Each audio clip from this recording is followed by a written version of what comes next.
விஜய் டிவியில் தன்னோட mimicry கரியரை start பண்ணவர்னு தான் சொல்லணும் ரோபோ சங்கர். அதுக்கப்புறமா தமிழ் இண்டஸ்ட்ரியில் நிறைய ஹீரோஸ் கூட காமெடியாக நடிச்சிருக்காரு. இவர் வீட்டுக்கு இப்போ ரீசெண்டாக பாலா மற்றும் புகழ் வந்து போயிருந்தாங்க.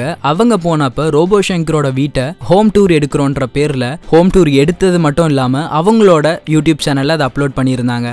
அந்த வீடியோவில் 2 கிளிகளை வந்து இவங்க வந்து கூண்டில் அடைச்சிருக்கிறத பார்த்த நிறைய பேர் வந்து நிறைய விதமாக வந்து ஹேஷ்டேக்ஸை வந்து கிரியேட் பண்ணியிருந்தாங்க. இதை பார்த்த வனத்துறையினர் என்ன சொல்லியிருக்காங்கன்னா, ஆல்ரெடி பச்சை கிளிகளோட தொகை வந்து அழிஞ்சிட்டே வருது. இந்நிலையில வந்து இந்த மாதிரி கிளிகளை வந்து கூண்டுல அடைக்கிறது வந்து சட்ட விரோதமான ஒரு செயல் அப்படின்னு சொல்லி அவங்களுக்கு வந்து 2.5 லட்சம் ரூபாய் வந்து அபராதமும் கொடுத்திருக்காங்க. சோ இதை பார்த்த நிறைய பேர் வந்து போனதுதான் போனீங்க, வெறும் சாப்பிட்டுட்டு மட்டும் வந்திருக்கலாமே, ஒரு ஹோம் டூரால அவர் வாழ்க்கையே காலி பண்ணிட்டீங்களேன்னு நிறைய பேர் நிறைய விதமான கமெண்ட்ஸ் போட்டுட்டு வராங்க. சோ இதுக்கப்புறமா நிறைய பேர் ஒரு பறவை அது பறந்தாதாங்க அது அழகு, அதை வாங்கி கூண்டுல அடைக்கிறதுக்கு பேர் அது அழகுன்றது கிடையவே கிடையாது. சோ பறவைன்றது பறக்கதான் அப்படின்னு சொல்லி நிறைய பேர் கமெண்ட் போட்டுருக்கு. இந்த நிலையில நிறைய பேர் இன்னும் ஆழமா இறங்கி அதை நோகடிக்காதீங்க, அதை கஷ்டப்படுத்தாதீங்கன்னு ரோபோ சங்கர் மேல ஒரு ஹேட்ரட் கமெண்ட்டை இப்போ வரைக்குமே சொல்லிட்டு தான் இருக்காங்க. ஸோ இதுக்கப்புறமா இந்த மாதிரியான சம்பவம் நடக்காம இருந்தா இன்னும் நல்லா இருக்கும். ஸோ இதே மாதிரியான தகவலை நான் உங்ககிட்ட வந்து சொல்லிட்டே இருக்கேன். Until and then, bye from Vijay Vishwa.